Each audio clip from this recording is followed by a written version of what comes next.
Hi everyone, it's Jarrod Rogers here from Beyond Accountancy. I'm joined today by Greg Caruso, the owner of Jupiter Finance. He's had 18 years experience in the banking world, and we're going to talk about how to get your first home loan. Okay, so Greg, let's say I'm a first home buyer.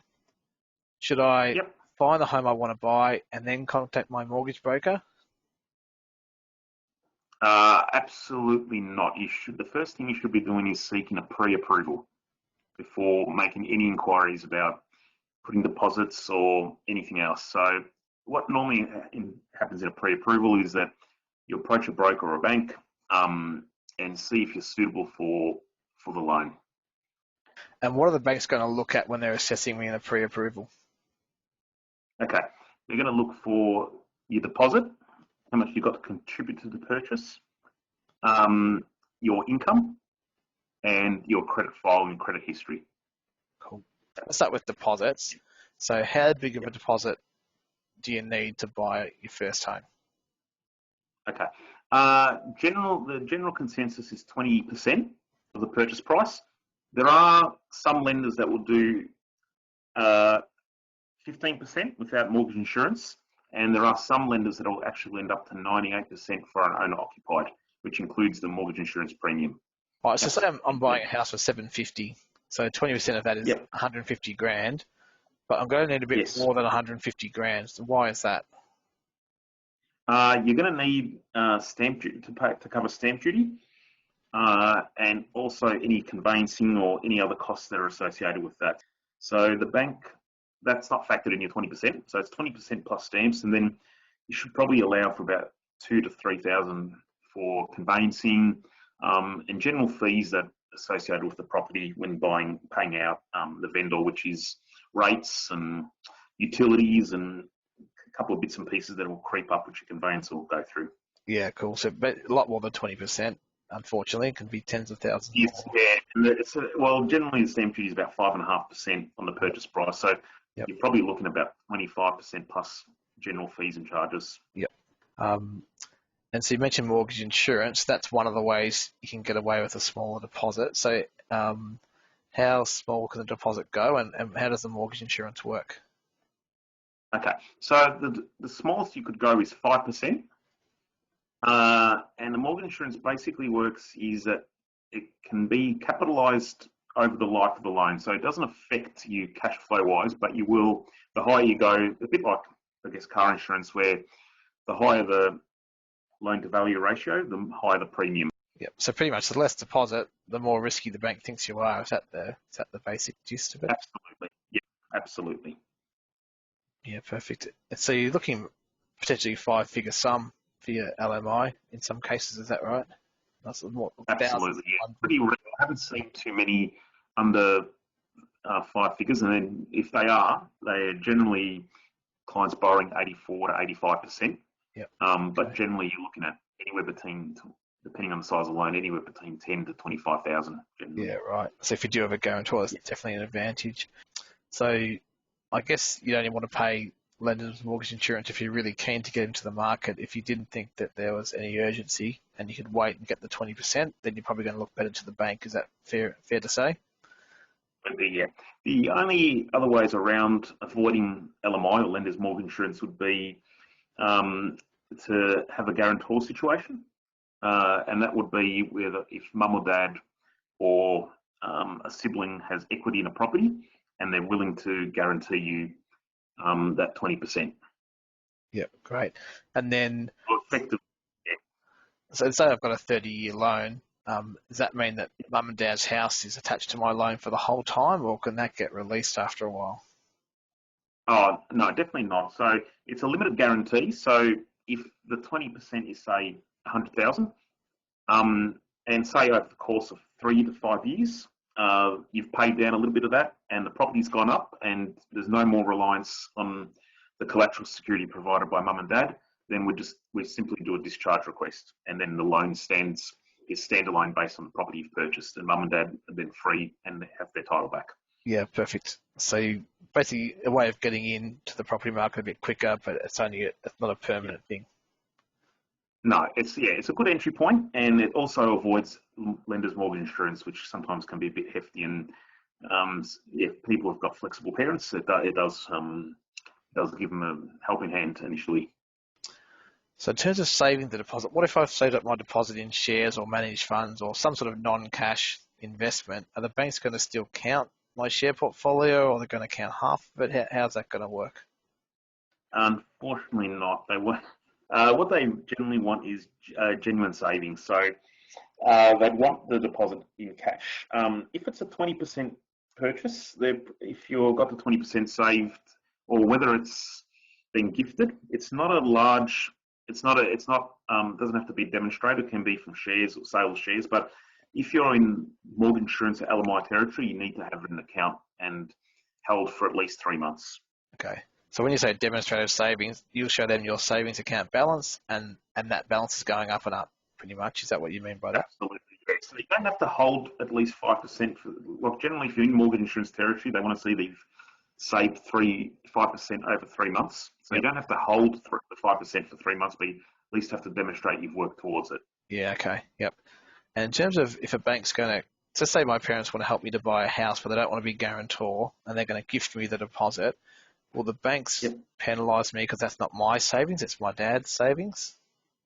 They won't, as long as there's a lot of flexibility when you're borrowing at 80%. So they won't. You definitely won't be penalised for that. The condition would be that you get a gift letter from mum and dad saying that the gift is non-refundable. If there was a loan as such, they would factor that into the serviceability. Yeah, perfect. All right. So speaking of serviceability, that's a common phrase in the finance industry. So what do we mean by serviceability? Serviceability is the borrower's ability to repay the loan and service the debt, which it's dependent on the borrower's or the couple's income and expenses, and generally it's done at a higher rate than what the loan you'll actually get. So, for example, the going rate for a home loan today is about 2.8%, but the bank will assess it at about a benchmark of 5.5%, and that allows for rates to increase over time. So they want to make sure that it's a bit of a stress test. Yep. So they will assess everything at a higher rate to allow for future economic conditions, I guess. Yeah, okay. So you don't need to be able to just pay the loan. You need to be able to comfortably repay the loan, or else the bank's going to say no, sounds like. Correct, yeah. You need to demonstrate that you can pay the loan and manage your existing debts and living expenses as well. Yep, perfect. And so some income types are better than others. In terms of whether I get my income from a sole tradership or my own company, or I'm someone else's employee, what do banks prefer to see? Banks would definitely prefer to see permanent employees or PAYGs, simply because income is pretty easy to document. A couple of pay slips and a month or so of salary credits, and generally it's quite easy to determine, and it's also more comfortable with that in a permanent position. It doesn't mean that if you're in a different type of employment, which is quite common in today's world, that it's not acceptable to them. So generally casuals, some banks want 3 months and then they'll annualise that. But generally for casual employee, they want 6 to 12 months of history at least. Yep. But there are a couple of banks that allow 3 months. It can get a little bit more tricky with self-employed applicants. Generally, banks will want to see 2 years of financials and do an average. Some will accept 1 year. Self-employed also have a few flexible, low doc with lower tiered lenders where it's simply based on a percentage of your BAS turnover. Yep. As well. Okay. Yep. Yes. I guess you're paying a bit more then for those sorts of loans, the less proof you've got of income. Yeah. Yep. Yeah, it's almost a risk premium and a higher rate, but I guess it's for people whose financial affairs are a bit messy and not quite up to date, it is another way of getting a loan. Yeah, perfect. Yeah. And so serviceability is going to be affected by what other loans you've got. So it could be car loans. So what other loans affect your home loan? Yeah, any car leases or car loans, personal loans and credit cards as well. So again, with that as well, they'll generally apply a rate on top of that. So if you've got a car lease for a 6%, the bank will still apply a higher rate on that. Yeah. And look, a lot of the times, if it does affect serviceability, banks are wanting, mortgage brokers and banks are solution finders, so they'll generally give the client the option if there's enough equity to pay out those facilities as well, because although people think, oh, it's only 300 a month, when you do 300 a month over 12 months and 30 years, Yep. it can have an impact over borrowing power. Yeah. Yeah, definitely. And I've had clients who are told to cut down their credit card limits before they got a loan, even though they pay their card off every month. So what's the story with that? The bank will always factor in the highest limit, and they'll do 3% of that limit as a monthly expense, whether they pay it all off or not, for the simple fact that the client can reach that limit. Yep. So Say you got a 30 these- grand, say you got a 30 grand card, but you never use the limit. You're only using 5 grand a month. Would you be better off just cutting that down to a 5 grand limit? Absolutely, because the repayments, they will factor in 3% of 30,000 or 3% of 5,000, and the borrowing power makes a significant impact. Yeah, right. Even though you never use it. Yeah, that's an interesting point. Yeah. Effectively, though, you could use it, and under duress, they have to factor in the worst case. Yep. Okay. And so the other side is the income. The other side of it's, of course, expenses. So how do banks work out your expenses? Do you have to go through your bank statement line by line, or how do they assess that? Yeah, this has become a real tedious and a real sticking point at the moment. So generally, I'll ask for 1 to 2 months of most recent bank statements, and we sort of go through each expense and put a sort of annualize and put a figure towards it. I mean, sometimes it's hard to judge because sometimes we apply a bit of common sense and judgment as well. So someone might have school fees, which is each term, or they might have paid all their fees in that month for the whole year. So it wouldn't be feasible to say that that client spends 3,000 each month on school fees. So you sort of annualize. But generally, yeah, that's what we're currently expected to do, to go through and itemise and put a general monthly living expense for a couple. Okay. So if I'm preparing to get my first loan, you don't want to be in a situation where you basically get your pay and spend the whole lot, because it's not going to look very good in terms of the expenses. No, it's definitely not. So if you are preparing to buy your first home, it'd be definitely advisable to start demonstrating that you're putting money away, and basically that you can accommodate for the new loan expense that's going to come through. Yep, perfect. And say I'm paying 2 grand a month of rent, all right, but then I'm buying my first home, so I won't be a renter anymore. Do they still count the 2 grand of rent as an expense, or can you ignore that? Definitely will be ignored. If the purpose is a PPR, primary principal place of residence, that will definitely not be factored in any further. Yeah, perfect. And finally, credit history. So I don't really know much about that myself, but what are the sort of things that affect credit history, and can you give us a couple of examples? Look, the two main things is this is where when you're borrowing at under 80%, there's a lot more flexibility for credit scoring. But the two things that really impact a default, so you really want to not have any outstanding creditors. It could be sometimes a telco or electricity bill, etc.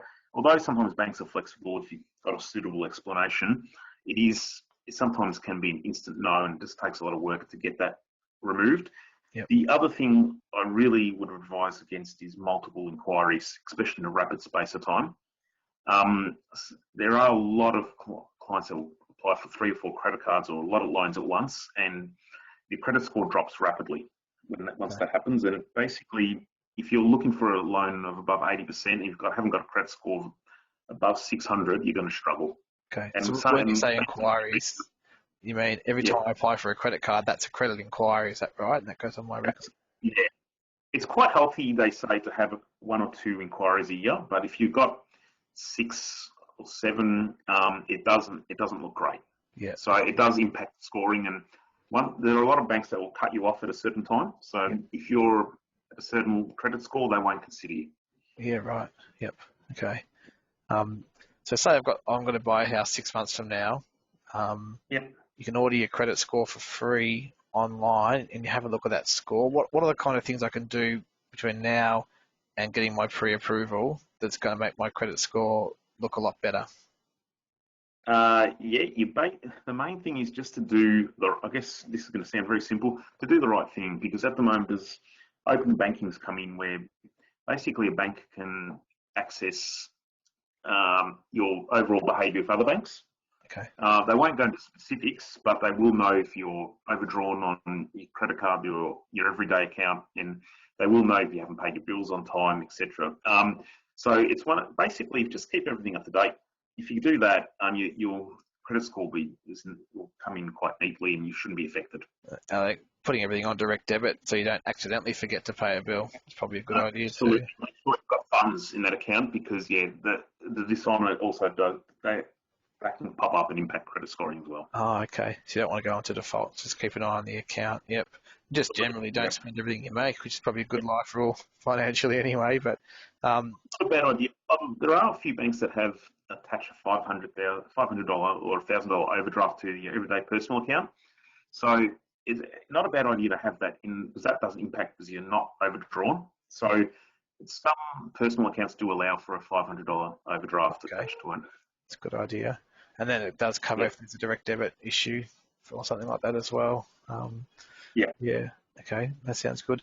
And so just to wrap up, one of the key themes that I've noticed in the answers is that the trouble you're going to have with a loan really depends on that 80-20 split. If you're borrowing less than 80%, so your deposit's 20 or more, then a lot of the other things didn't seem to matter as much. Like the credit history wasn't as important. Some of the other things like credit card limits weren't as important. Is that fair enough? That's a pretty important line. That's pretty fair. Everything gets factored in. It's a pretty holistic approach, but the scrutiny isn't as strong when it's under when it's 80% and below. Basically, because the process it's within the bank's control. So if they allow a bit of judgment, and common sense, so they can approve it themselves without going to an insurer. When you're above 80%. Generally, the banks then have to get it. They'll approve it, then they have to go to the mortgage insurer to reapprove as well. Yep. So that's why you've got to really cross everything, dot your I's, cross your T's, and really be across everything because you've got to pass a couple of gatekeepers, and the mortgage insurers have their own credit score, which is higher than the banks as well. Yep, perfect. And basically, mortgage brokers, in your job, you're basically a solution finder. You get a set of circumstances from the prospective borrower, and you've got to work out with your various lenders and your various loan types how you get from their situation to get the loan across the line. And there's a lot of ways to do that, isn't there? It's not going to be the same for every person. No, absolutely. Look, I've got up to 50 lenders, and each case is unique.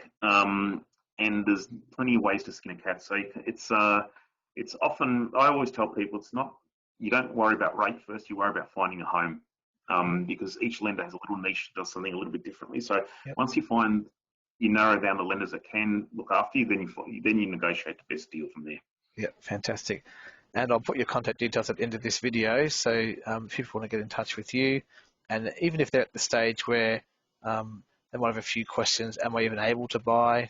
What stage are you at? And you're happy to take those sort of preliminary questions, and even if they're not going to be getting the loan through you for another couple of months. Absolutely, yeah, absolutely. One of the beauties of them being, I guess, from a client's perspective of the mortgage broker is that I'm free of charge as such. So it's effectively free advice. I get paid at once the loan settles and draws down. So effectively you can use and abuse, I guess, in a nice way, and ask as many questions as you need. Yeah, perfect. And look, I respect that. It's especially for first home buyers, it's the most significant purchase they'll probably ever make. So you've got to be prepared and ask the right questions. Yeah, fantastic. And also you're available to meet in our office as well in the CBD, as well as your office out in the northwestern suburbs as well. So correct. You're pretty flexible. And of course, online, as we all are these days. Absolutely, online conferencing. There used to be a mandatory need to meet clients, but now that's under COVID. I guess it's online meetings, video conferencing, over the phone, email. Yep, and then that'll include now our interstate and overseas clients as well, which previously banking rules wouldn't have allowed. It's now going to be much easier, which is great. So all right, fantastic. Well, thanks for your time, and we'll end the video there, and we'll talk to you guys again soon. Okay, awesome. Thank you very much.